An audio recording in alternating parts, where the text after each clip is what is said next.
जय श्री गणेश। राधे राधे दोस्तों, कैसे हैं आप सभी। उम्मीद करते हैं आप सभी एकदम बढ़िया होंगे, खुश होंगे। विष्णु भगवान की कृपा आप सभी के ऊपर हमेशा बनी रहे। दोस्तों, आज है परिवर्तनी एकादशी।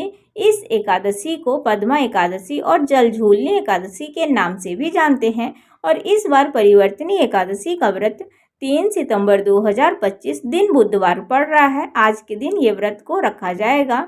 देवशयनी एकादशी से अगले 4 माह के लिए भगवान विष्णु जी अपने योग निद्रा में चले जाते हैं, जो देवउठनी एकादशी तक चलती है।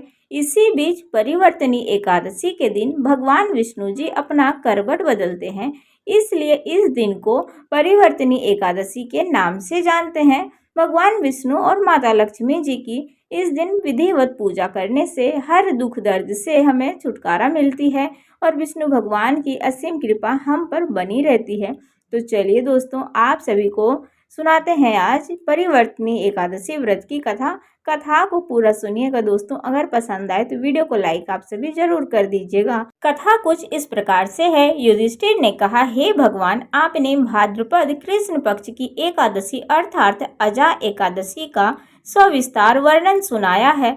अब आप कृपा करके मुझे भाद्रपद महीने की शुक्ल पक्ष की एकादशी का नाम क्या है, इसकी विधि तथा इसका महात्म्य कहिए। तब भगवान श्री कृष्ण जी कहने लगे, इस पुण्य, स्वर्ग और मोक्ष को देने वाली तथा सब पापों का नाश करने वाली उत्तम वामन एकादशी का महात्म्य मैं तुमसे कहता हूँ, सो इसे आप ध्यान पूर्वक सुने। यह भाद्रपद महीने की शुक्ल पक्ष की एकादशी को पद्मा एकादशी, परिवर्तनी एकादशी, जयंती एकादशी, जल झूलनी एकादशी, देव झूलनी एकादशी एवं वामन एकादशी के नाम से भी जानते हैं। इस दिन यज्ञ करने से वाजपेय यज्ञ का फल मिलता है।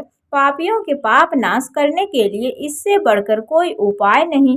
जो मनुष्य परिवर्तनी एकादशी के दिन मेरे वामन रूप की पूजा करता है, उससे तीनों लोक पूज्य होते हैं। अतः मोक्ष की इच्छा करने वाले मनुष्य को इस व्रत को अवश्य करना चाहिए। जो कमल नयन भगवान का कमल से पूजन करते हैं, वो अवश्य भगवान के समीप जाते हैं। जिसने भादो महीने की शुक्ल एकादशी को व्रत और पूजन किया, उसने ब्रह्मा विष्णु सहित तीनों लोकों का पूजन किया। अतः हरिवासर अर्थात एकादशी का व्रत अवश्य करना चाहिए। इस दिन भगवान करवट लेते हैं, इसलिए इसको परिवर्तनी एकादशी कहते हैं। भगवान के वचन को सुनकर युधिष्ठिर बोले कि हे भगवान, मुझे अति संदेह हो रहा है। आप किस प्रकार सोते और करवट लेते हैं तथा किस तरह से राजा बलि को बांधा और वामन रूप रखकर क्या क्या लीलाएं की, चतुर्मास के व्रत की विधि क्या है तथा आपके शयन करने पर मनुष्य का क्या कर्तव्य है, सो आप मुझे विस्तार से बताइए। श्री कृष्ण जी कहने लगे, हे राजन, अब आप सब पापों को नष्ट करने वाली कथा का श्रवण करें। त्रेता युग में बलि नामक एक दैत्य था। वह मेरा परम भक्त था। विविध प्रकार के वेद सूक्तों से मेरा पूजन किया करता था और नित्य ही ब्राह्मणों का पूजन तथा यज्ञ का आयोजन करता। लेकिन इंद्र से द्वेष के कारण उसने इंद्रलोक तथा सभी देवताओं को जीत लिया। इस कारण सभी देवता एकत्र होकर सोच विचार कर भगवान के पास गए। बृहस्पति सहित इंद्रादिक देवता प्रभु के निकट जाकर और नतमस्तक होकर वेद मंत्रों द्वारा भगवान का पूजन और स्तुति करने लगे। अतः मैंने वामन रूप धारण करके 5वां अवतार लिया और फिर अत्यंत तेजस्वी रूप से राजा बलि को जीत लिया। इतनी वार्ता सुनकर राजा युधिष्ठिर बोले कि हे जनार्दन, आपने वामन रूप धारण करके उस महाबली दैत्य को किस प्रकार से जीता।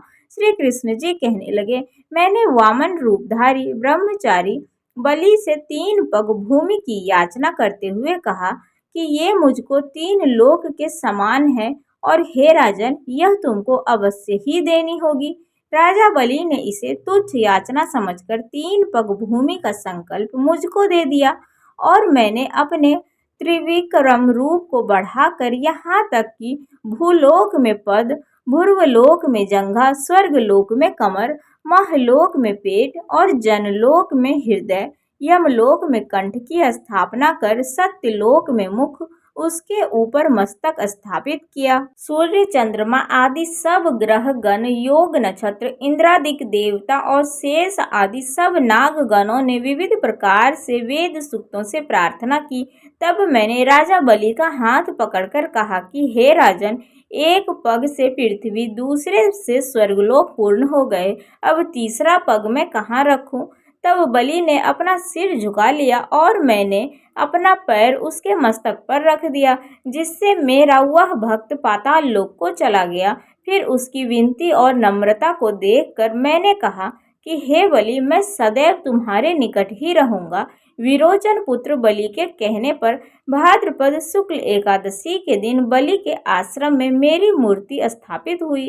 इसी प्रकार दूसरे क्षीर सागर में शेष नाग के षष्ठ पर हुई। हे राजन, इस एकादशी को भगवान शयन करते हुए करवट लेते हैं, इसलिए तीनों लोकों के स्वामी भगवान विष्णु जी का उस दिन पूजन करना चाहिए। इस दिन तांबा, चांदी, चावल और दही का दान करना उचित है।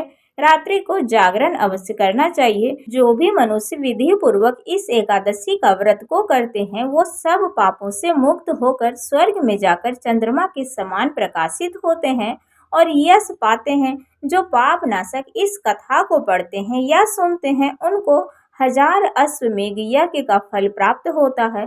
तो बोलिए दोस्तों, जय श्री हरि विष्णु, भगवान विष्णु की जय। तो यह कथा आप सभी को कैसी लगी? आप सभी को परिवर्तनी एकादशी, जल झूलनी एकादशी की ढेर सारी शुभकामनाएं दोस्तों। भगवान विष्णु जी की कृपा आप सभी के ऊपर हमेशा बनी रहे। अगर कथा पसंद आई हो दोस्तों तो ज़रूर वीडियो को लाइक कर दीजिएगा और चैनल पर जो भी नए आते हैं तो सब्सक्राइब, कमेंट, शेयर भी करिएगा दोस्तों। तो चलिए मिलते हैं अगले वीडियो में। राधे राधे, हर हर महादेव, जय श्री हरि विष्णु।